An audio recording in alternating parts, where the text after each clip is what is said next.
नमस्कार। प्रादेशिक समाचार के साथ में पूनम केरकेट्टा। पहले मुख्य समाचार। प्रधानमंत्री नरेंद्र मोदी आज प्रथम एमएसएमई क्षमता निर्माण योजना और प्रधानमंत्री रोजगार सृजन कार्यक्रम पीएमईजीपी की नई स्कीम का करेंगे शुभारंभ। केंद्रीय मंत्रिमंडल ने 2516 करोड़ रुपए की प्राथमिक कृषि ऋण समितियों के कंप्यूटरीकरण को दी मंजूरी। 13 करोड़ किसानों को होगा फायदा। मुख्यमंत्री हेमंत सोरेन ने कहा, बोर्ड परीक्षा के स्टेट टॉपर को 3 लाख, सेकंड टॉपर को 2 लाख और थर्ड टॉपर को 1 लाख रुपए का पुरस्कार देगी राज्य सरकार। और हूल दिवस पर आज संथाल सहित राज्य के कई हिस्सों में कार्यक्रम का होगा आयोजन। मुख्यमंत्री हेमंत सोरेन भोगनाडीह में कई योजनाओं का करेंगे शिलान्यास। और अब समाचार विस्तार से। प्रधानमंत्री नरेंद्र मोदी आज सवेरे 10:30 बजे उद्यमी भारत कार्यक्रम में हिस्सा लेंगे। इस दौरान वे उदीयमान और त्वरित एमएसएमई निष्पादन कार्यक्रम, प्रथम एमएसएमई क्षमता निर्माण योजना और प्रधानमंत्री रोजगार सृजन कार्यक्रम पीएमईजीपी की नई विशेषताओं जैसी स्कीमों का शुभारंभ करेंगे।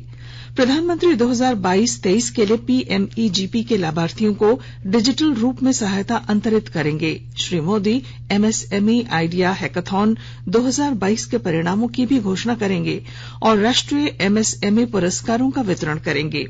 वे आत्मनिर्भर भारत कोष के अंतर्गत 75 सूक्ष्म, लघु और मध्यम उद्यमों को डिजिटल इक्विटी प्रमाण पत्र भी जारी करेंगे।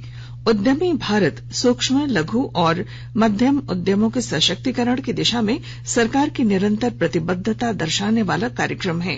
सरकार ने समय समय पर मुद्रा योजना, आपातकालीन ऋण सुविधा गारंटी योजना और परंपरागत उद्योग बहाली कोष योजना जैसे कई उपाय किए हैं। इन सभी उपायों का लक्ष्य एमएसएमई क्षेत्र को आवश्यक सहायता समय पर उपलब्ध कराना है। इससे देश में करोड़ों लोगों को लाभ पहुंचा है। केंद्रीय मंत्रिमंडल ने प्राथमिक कृषि ऋण समितियों के कंप्यूटरीकरण को मंजूरी दे दी है। सूचना और प्रसारण मंत्री अनुराग ठाकुर ने नई दिल्ली में कल संवाददाताओं को बताया कि इससे 13 करोड़ किसानों को लाभ होगा। देश की 63,000 प्राइमरी एग्रीकल्चर क्रेडिट सोसाइटीज को कंप्यूटरीकरण की यानी कि कंप्यूटराइजेशन की मंजूरी दे दी गई है, जिसका उद्देश्य पैक्स की दक्षता बढ़ाना, उनके संचालन में पारदर्शिता और जवाबदेही को लाना और पैक्स को अपने व्यवसाय में विविधता लाने और कई गतिविधियां और सेवाओं को शुरू करने की सुविधा प्रदान करने की सहायता भी मिलेगी। जो खर्च होगा वो लगभग 2,516 करोड़ रुपया खर्च होगा, जिसमें से भारत सरकार 1,528 करोड़ रुपया खर्च करेगी। लगभग 13 करोड़ किसान इन समितियों के सदस्य हैं। देश के ग्रामीण विकास में इनकी भूमिका महत्वपूर्ण है। देश में सभी संस्थाओं द्वारा दिए जाने वाले किसान क्रेडिट कार्ड ऋण का 41% ये समितियां देती हैं। 95% क्रेडिट कार्ड ऋण इन समितियों के माध्यम से लघु और मध्यम किसानों को दिए जाते हैं।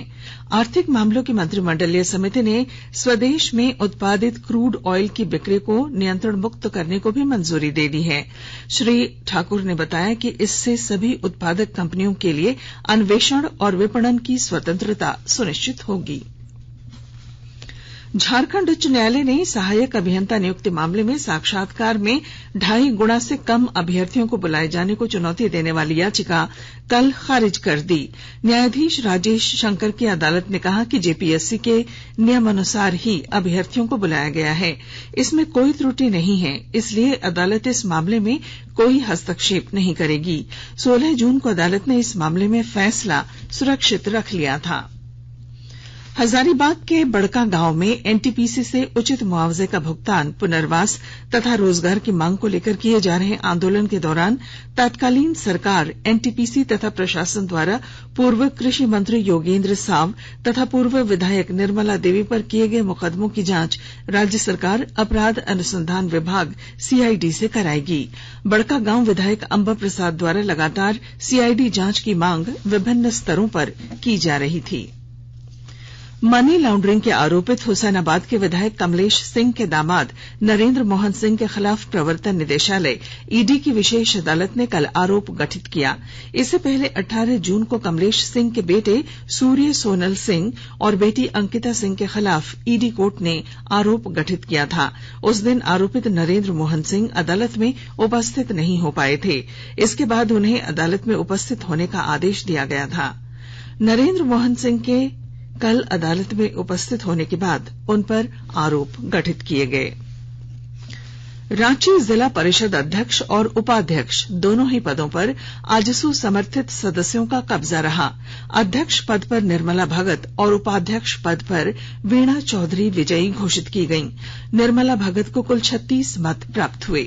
निर्वाची पदाधिकारी जिला परिषद सह उपायुक्त छवि रंजन की देखरेख में जिला परिषद भवन में अध्यक्ष और उपाध्यक्ष का चुनाव कल संपन्न कराया गया। आकाशवाणी के ताजा तरीन समाचारों के लिए आप हमारी वेबसाइट newsonair.com पर लॉग ऑन कर सकते हैं। ताजा समाचार Twitter handle @AIR News Alerts और Facebook page all India radio news पर भी उपलब्ध है। आप प्रादेशिक समाचार एकांश के ट्विटर हैंडल @AIR News_Ranchi और फेसबुक इंस्टाग्राम पेज तथा YouTube channel AIR News Ranchi पर भी हमारे बुलेटिन सुन सकते हैं। प्रादेशिक समाचार आप आकाशवाणी रांची से सुन रहे हैं। और अब पेश हैं कोरोना से बचाव के कुछ संदेश। कोविड-19 से बचाव और सुरक्षित रहने के 3 उपाय। मास्क लगाएं, 2 गज दूरी है जरूरी, सुरक्षित दूरी रखें, हाथ और मुंह साफ रखें।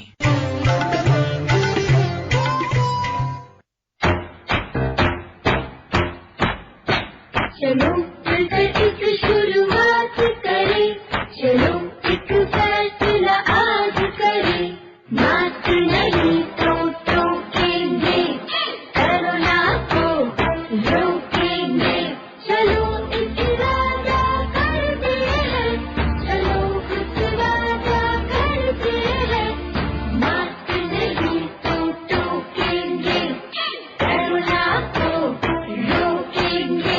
भारत सरकार द्वारा जनहित में जारी। प्रादेशिक समाचार में आपका फिर स्वागत है। बोर्ड परीक्षा में स्टेट टॉपर को राज्य सरकार 3 लाख रुपए, सेकंड टॉपर को 2 लाख और थर्ड स्टेट टॉपर को 1 लाख रुपए पुरस्कार राशि देगी। यह घोषणा मुख्यमंत्री हेमंत सोरेन ने कल गोड्डा के सुंदर पहाड़ी में की। मुख्यमंत्री कल वहां नियुक्ति पत्रों का वितरण, योजनाओं का शिलान्यास, उद्घाटन और परिसंपत्तियों का वितरण कर रहे थे।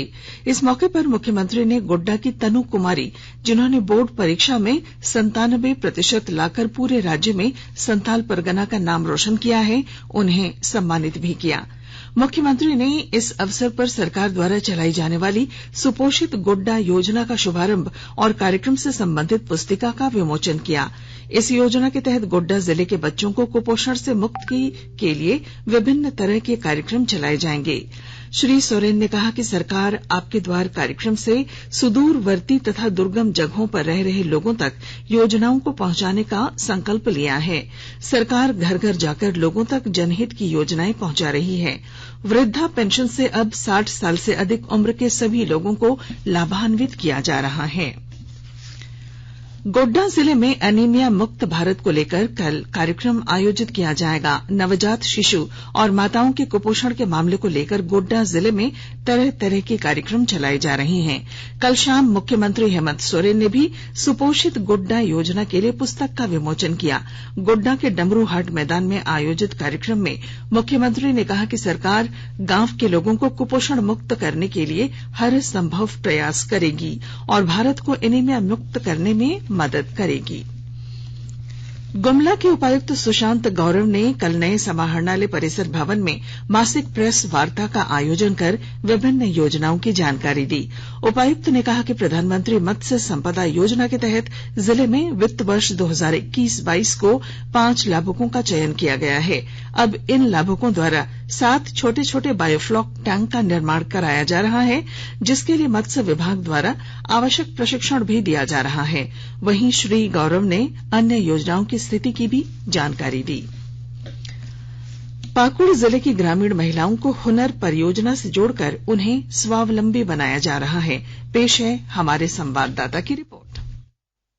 आर्थिक रूप से कमजोर ग्रामीण महिलाओं के सशक्तिकरण एवं स्वावलंबन को लेकर भारतीय स्टेट बैंक ग्रामीण स्वरोजगार प्रशिक्षण संस्थान की कोशिश लगातार जारी है। चौका बर्तन एवं घरेलू काम में ही व्यस्त रहने वाली गांव की वैसी महिलाएं जो सखी मंडलों से जुड़ी हैं, उन्हें हुनरमंद बनाकर स्वरोजगार से जोड़ने का काम किया जा रहा है। हुनर परियोजना के तहत महिलाओं को सिलाई कटाई का प्रशिक्षण देकर घर बैठे कमाने का इंतजाम पाकुड़ में ग्रामीण विकास विभाग कर रहा है। हुनर परियोजना के तहत जिले के महेशपुर, पाकुड़िया एवं अमड़ापाड़ा के सखी मंडलों से जुड़ी महिलाएं प्रशिक्षण के बाद सरकार से दिए गए सिलाई मशीन का उपयोग कर कमाई भी कर रही हैं। राम प्रसाद सिन्हा, आकाशवाणी समाचार, पाकुड़। देवघर के नगर थाना क्षेत्र से कल एसडीओ अभिजीत सिन्हा के नेतृत्व में पुलिस टीम ने छापेमारी कर 2 गाड़ियों में लदे बड़ी मात्रा में कीड़ा लगे खोआ जब्त किया है। इस खोए का प्रयोग श्रावणी मेले के दौरान किया जाना था। इसका सैंपल जांच के लिए भेजा गया है। हूल दिवस के मौके पर कार्यक्रमों का आयोजन किया जा रहा है। इस मौके पर मुख्यमंत्री हेमंत सोरेन आज साहिबगंज के भोगनाडीह में कई योजनाओं का उद्घाटन और शिलान्यास भी करेंगे।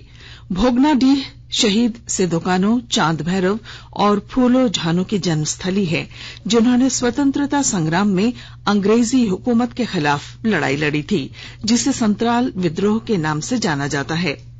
कोरोना के कारण 2 साल बाद भोगनाडीह में आज कार्यक्रमों का आयोजन किया जा रहा है। सिमडेगा के कोलेबिरा वन क्षेत्र पदाधिकारी और उनकी टीम ने गुप्त सूचना के आधार पर त्वरित कार्रवाई करते हुए जलडेगा थाना क्षेत्र के लंबोई जंगल में एक ट्रक में लदे सखुए के लगभग 180 बोटे जब्त किए हैं। इनकी कीमत बाजार में लगभग 6 लाख रुपए बताई गई है। उधर सिमडेगा जिले के बांसजोर थाना क्षेत्र में घर की बिजली ठीक कर रहे एक युवक की करंट से मौत हो गई। दूसरी ओर जिले के ठेठाई टांगर थाना क्षेत्र के एक युवक को पुलिस ने अपने चाचा की हत्या के आरोप में गिरफ्तार कर जेल भेज दिया है। इधर सिमडेगा के उपायुक्त आर रोनिटा ने कुरडेग प्रखंड में राइस बॉल प्रोजेक्ट का निरीक्षण किया। प्रोजेक्ट के तहत कुरडेग में एक राइस मिल की स्थापना की गई है। और अब बुलेटिन के आखिर में आज प्रकाशित अखबारों की सुर्खियां। राज्य से प्रकाशित लगभग सभी अखबारों ने महाराष्ट्र में उद्धव ठाकरे का इस्तीफा और बोकारो में 39 लाख रुपए की बैंक लूट की खबर को अपने अपने पहले पन्नों पर प्रमुखता से प्रकाशित किया है। फ्लोर टेस्ट से पहले उद्धव ठाकरे का इस्तीफा शीर्षक से प्रभात खबर ने इसे पहले पन्ने पर प्रकाशित किया है। दैनिक जागरण लिखता है, परीक्षण से पहले उद्धव ने कुर्सी छोड़ी। अंग्रेजी दैनिक हिंदुस्तान टाइम्स और द टाइम्स ऑफ इंडिया ने भी उद्धव ठाकरे के इस्तीफे की खबर को पहले पन्ने पर प्रमुखता के साथ प्रकाशित किया है। बोकारो के इंडियन बैंक से 39 लाख रुपए की लूट की खबर को दैनिक भास्कर और हिंदुस्तान ने अपने अपने पहले पन्नों पर प्रमुखता के साथ जगह दी है। वहीं रांची एक्सप्रेस ने साहिबगंज में मुख्यमंत्री हेमंत सोरेन द्वारा विभिन्न योजनाओं के शिलान्यास और उद्घाटन की खबर को अपने पहले पन्ने पर प्रमुखता के साथ सुर्खी बनाई है।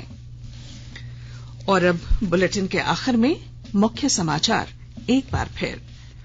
प्रधानमंत्री नरेंद्र मोदी आज प्रथम एमएसएमई क्षमता निर्माण योजना और प्रधानमंत्री रोजगार सृजन कार्यक्रम पीएमईजीपी की नई स्कीम का करेंगे शुभारंभ।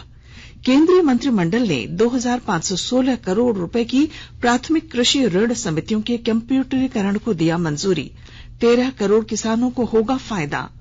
मुख्यमंत्री हेमंत सोरेन ने कहा, बोर्ड परीक्षा के स्टेट टॉपर को 3 लाख रुपए, सेकंड टॉपर को 2 लाख और थर्ड टॉपर को 1 लाख रुपए का पुरस्कार देगी राज्य सरकार। और हूल दिवस पर आज संताल सहित राज्य के कई हिस्सों में कई कार्यक्रमों का होगा आयोजन। मुख्यमंत्री हेमंत सोरेन भोगनाडीह में कई योजनाओं का करेंगे शिलान्यास। और इसके साथ ही आकाशवाणी रांची से प्रादेशिक समाचार का ये बुलेटिन समाप्त हुआ। नमस्कार।